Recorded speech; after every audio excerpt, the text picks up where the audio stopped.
पंधाना में एक पॉजिटिव मरीज मिलने से मचा हड़कंप, परिजनों को होम क्वारंटीन के बाद एरिया सील। पंधाना में पहला कोरोना पॉजिटिव मरीज मिलने के बाद नगर में हड़कंप मचा, स्वास्थ्य विभाग के साथ पंधाना एसडीएम राहुल गुप्ता, तहसीलदार विजय सेनानी व थाना प्रभारी प्रशिक्षु डीएसपी केतन चरलिक ने पॉजिटिव मरीज के एरिया पहुंच कंठी मोहल्ला एवं गुरवा मोहल्ले को कंटेनमेंट घोषित कर सील किया। कोरोना का पेशेंट पाया गया, इसके बारे में कोई जानकारी? हाँ जी, यहाँ पे अभी 2 दिन पहले पेशेंट आया था जिसको सर्दी खांसी वगैरह बुखार वगैरह आ रहा था, जिसके संबंध में दिखाने आए थे यहाँ पे, जिनका नाम दीपक है। उनको देखा गया था, जिनको थोड़ी तकलीफ थी, दवाई वगैरह दी थी, जिनका ट्रीटमेंट करा गया था, पर उनको कुछ लक्षण ज़्यादा प्रतीत हुए जिसके कारण वो खंडवा दिखाने गए थे। वो खंडवा जब उनकी ज़्यादा तबीयत बिगड़ी तो वहाँ से उनका सैंपल कलेक्ट करा गया 31 तारीख के दिन, तो उनको आगे इंदौर में फिर रेफ़र करा गया। और अभी आज की तारीख जो 1 तारीख है, उनका भी दिन में 1 बजे रिपोर्ट जब आई हो पॉजिटिव मिली है। अभी आगे प्रशासन का क्या मतलब किस क्षेत्र कंटेनमेंट एरिया घोषित अभी हुआ है? जी, उसको अपन ने कंटेनमेंट एरिया, उनके जब भी अपन ने लोगों का, जब उनका दीपक जी का जब सैंपल लिया था, उसी समय परिवार के लोगों को पूर्ण रूप से हिदायत दे दी थी कि आपको 14 दिन के लिए होम क्वारंटाइन रहना है। और जब भी उनकी रिपोर्ट आती तो उसके बाद अपन उनका सैंपल लिया था। अब चूँकि इनकी रिपोर्ट अब पॉजिटिव आ चुकी है, तो अब इनका जो भी प्राइमरी कॉन्टैक्ट, जो भी पेशेंट वगैरह रहेंगे, जो भी लोग रहेंगे जो उनकी कॉन्टैक्ट में 6 घंटे से ज़्यादा आए, उन सभी का अपन सैंपल लेंगे, या फिर इनका जो सर्वे करवाऊंगा पूरे पंधाना क्षेत्र का मैं, जो 14 वार्ड है, उन 14 वार्डों का सैंपल होगा। जिसको भी सीवियर एक्यूट रेस्पिरेटरी इलनेस होगा, जिसको भी सांस लेने में तकलीफ हो या लंबे समय से बुखार रहेगा, उन व्यक्तियों का भी सैंपल लिया जाएगा। हाल कितने मतलब और कुछ ऐसे कोई रिपोर्टें बाकी? अभी तो उनके परिवार की, जब सब लोगों की स्थिति अपन ने पता करी, सबकी स्थिति स्थिर है, कोई ऐसी कोई सीरियस स्थिति किसी की नहीं है। अभी सिर्फ एक ही पॉजिटिव? हाँ, अभी सिर्फ एक पॉजिटिव निकला है। बाकी अपन सर्वे करवाएंगे, पूरा पंधाना क्षेत्र का अपन दिखवाते हैं क्या रहती है आगे की रणनीति, उसके बाद अपन डिसाइड करेंगे। सर, इनको जब कोरोना पॉजिटिव निकला तो इनकी रिपोर्ट जो है इंदौर में या इनकी सैंपलिंग हुआ था या अपने खंडवा लैब से आई है इनकी रिपोर्ट। अच्छा, हाँ, बस इनको इंदौर रेफर करा था क्योंकि इनकी हालत ख़राब बताई दे रही थी। तो खंडवा लैब 6 महीने से पूर्व इलाज भी चल रहा था सांस से संबंधित।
बंद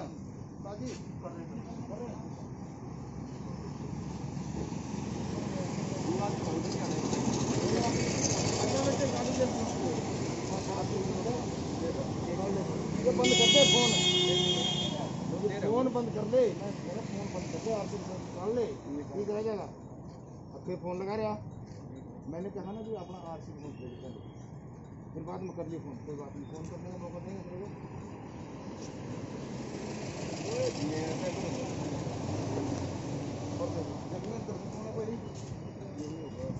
क्या काम करता है?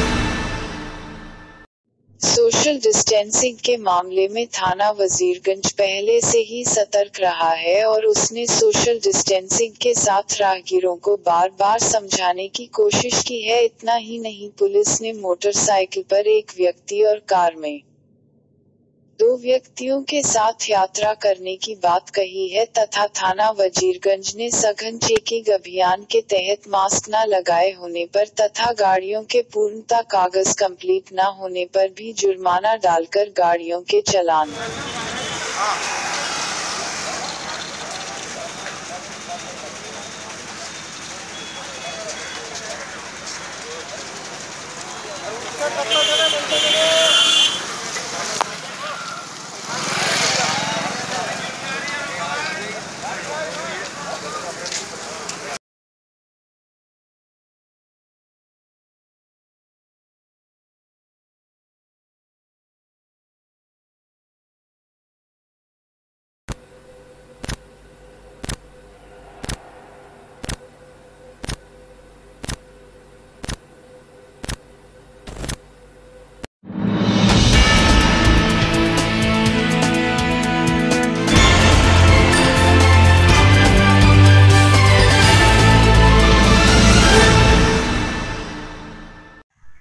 कुल्हाड़ी मारकर पति ने की पत्नी की हत्या। मंदसौर जिले से भानपुरा तहसील के गांव ठूबनी में सुबह 6 बजे के करीब पति पत्नी के विवाद ने बड़ा रूप ले लिया। पति पत्नी दोनों के बीच कई समय से विवाद के चलते सुबह के करीब पति ने आवेश में आकर पत्नी के ऊपर लोहे की कुल्हाड़ी से वार करके उसे घायल कर दिया। पत्नी की मौके पर ही मौत होती देख पति जगदीश घबरा गया और उसने भी घर में रखे कीटनाशक पी लिया, जिसके कारण वह गंभीर घायल हो गया। पड़ोस में रह रहे पड़ोसी ने विवाद की आवाज सुनकर जगदीश के घर पर जाकर देखा तब तक जगदीश की सांसें चल रही थी। जगदीश को तुरंत भवानी मंडी इलाज के लिए ले जाया गया, जहां उसे गंभीर हालत में झालावाड़ रेफर किया गया। फिलहाल उसकी हालत में सुधार है। भानपुरा पुलिस द्वारा जगदीश से पूछताछ के दौरान ही पूरी घटना का पता चल पाएगा। फिलहाल पुलिस घटना की जांच में जुट गई है।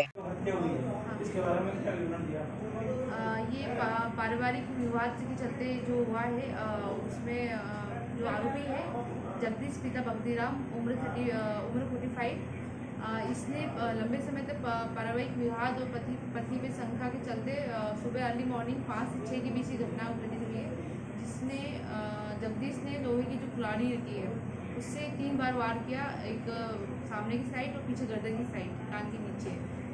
उस वजह से जो मृतिका है सुनाबाई, वो ऑन स्पॉट उसकी डेथ हो गई।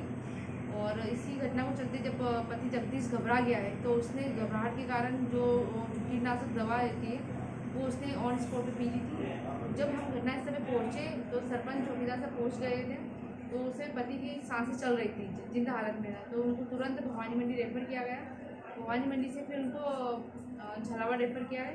अभी उनकी हालत ठीक है और पत्नी की ऑन स्पॉट पे डेथ हो गई थी और उनके 3 बच्चे हैं छोटे से, 2 लड़कियां हैं, एक लड़का है। उनके द्वारा कोई बयान दिया गया है?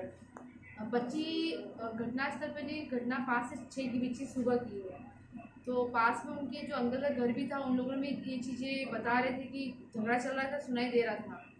बच्ची जो है अनीता, सबसे बड़ी बच्ची है अनीता, उसने बयान दिया कि मम्मी पापा आपस में झगड़ा कर रहे थे किसी सी बात को लेकर।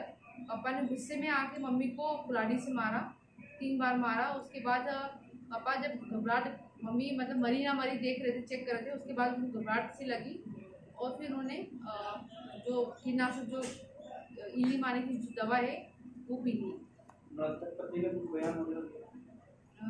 मृतक को अभी वो देने के लिए जो जल्दी से अभी वो देने की स्कीम नहीं है। जैसे वो उसमें स्वास्थ्य में सुधार होता है तो हम उनके बयान आपसे लेंगे।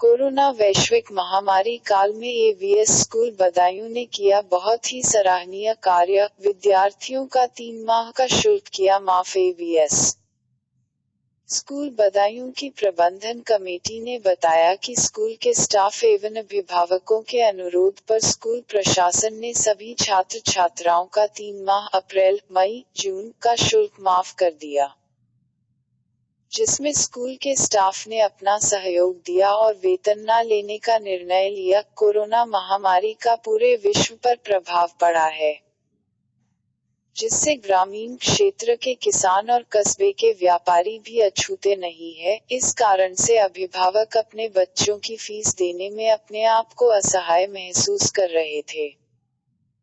इस परेशानी को देखते हुए स्टाफ एवं कुछ अभिभावकों ने स्कूल प्रबंधन कमेटी से फीस माफ करने का अनुरोध किया, जिसे प्रबंधन कमेटी ने स्वीकार कर लिया और 3 माह का शुल्क माफ कर दिया। अब स्कूल के सभी छात्र छात्राओं के अभिभावकों को 3 माह का शुल्क नहीं देना पड़ेगा, जिससे अभिभावकों को काफी खुशी मिली है और राहत की सांस ली है। नगर में इस बात की भूरी प्रशंसा हो रही है। जब IBC न्यूज 18 की टीम ने प्रबंध समिति से बात की तो उन्होंने बताया कि 3 माह की फीस माफी छात्र एवं छात्रों के परिवार को इस कोरोना महामारी में छोटी सी राहत का काम करेगी, जिससे छात्र छात्राओं के शिक्षण कार्य पर कोई भी प्रभाव न पड़े। और वहीं उन्होंने बताया कि हमारे द्वारा ऑनलाइन क्लासें लगातार सुचारू रूप से जारी रहेंगी, जिसकी हम कोई भी फीस नहीं लेंगे। कोरोना वैश्विक महामारी काल में आपकी स्कूल प्रबंधन के द्वारा फीस माफी का जो फैसला किया गया, क्या मामला है पूरा, उसके बारे में क्या बताना चाहिए? कोरोना महामारी से संपूर्ण विश्व प्रभावित हुआ है। हमारा स्कूल भी इससे अछूता नहीं रहा है। कुछ अभिभावकों और स्टाफ ने अनुरोध करा कि आप अप्रैल, मई, जून 3 मंथ्स की लॉकडाउन पीरियड की फ़ीस माफ़ कर दें। इस अनुरोध को प्रबंधक कमेटी ने स्वीकार करा और फैसला किया कि अप्रैल, मई, जून की 3 मंथ्स की फ़ीस नहीं ली जाए, जिससे अभिभावकों को कुछ राहत मिले इस चीज़ से। AVS पब्लिक स्कूल प्रबंधक कमेटी सभी के स्वस्थ स्वास्थ्य की कामना करती है। धन्यवाद।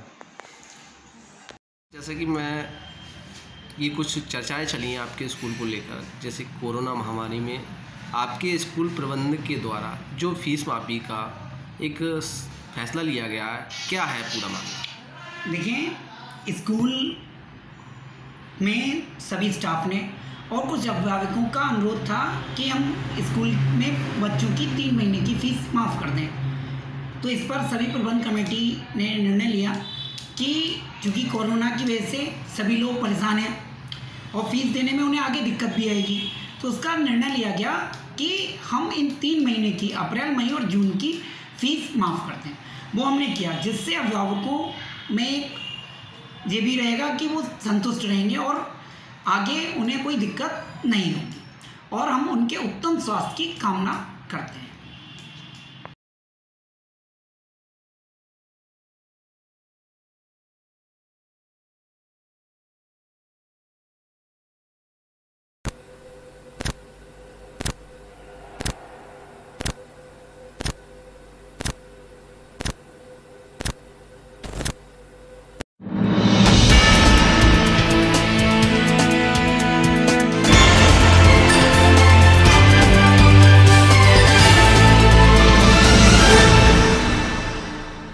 मंदिर में मिला नवजात। पुलिस कर रही है पड़ताल। पंधाना तहसील के ग्राम रुस्तमपुर में स्थित गुप्तेश्वर महादेव मंदिर में 4 से 6 दिन पूर्व जन्मा नवजात बच्चा मिलने से क्षेत्र में सनसनी फैल गई कि आखिर कौन निर्दयी मां अपने बच्चे को लावारिस की तरह मंदिर में छोड़ चली गई। इस मासूम बालक के रोने की आवाज रात्रि करीब 8 बजे हर्षित कुमरावत ने सुनी। वह तत्काल मंदिर पहुंचा, जहां नवजात बालक रोता बिलखता पाया गया। तत्काल पुलिस एवं मंदिर पुजारी को सूचना दी गई। पुलिस ने मौके पर पहुंचकर कार्रवाई की एवं नवजात बालक को बाल कल्याण समिति खंडवा के जिम्मे लगाया गया, ताकि बच्चे की माकूल देखभाल हो सके। मेरा नाम हर्षित कुमरावत है सर। अच्छा, कहाँ रहते हैं आप? रुस्तमपुर में सर। रुस्तमपुर। ये जो मामला था अभी आपके गांव में, कुछ सुना कि कोई बच्चा जो है छोड़ के गया, तो क्या था मामला? सर मैं अभी रात्रि 8 बजे गांव में घूमने के लिए निकला था, मतलब मंदिर परिसर में, और वहां पर मैंने सीढ़ियों पर देखा तो एक नवजात शिशु था, जिसके माता पिता को मैंने खोजने की कोशिश की और मुझे कोई नज़र नहीं आया। तो मैंने मंदिर परिसर में बाबा जी को सूचना दी।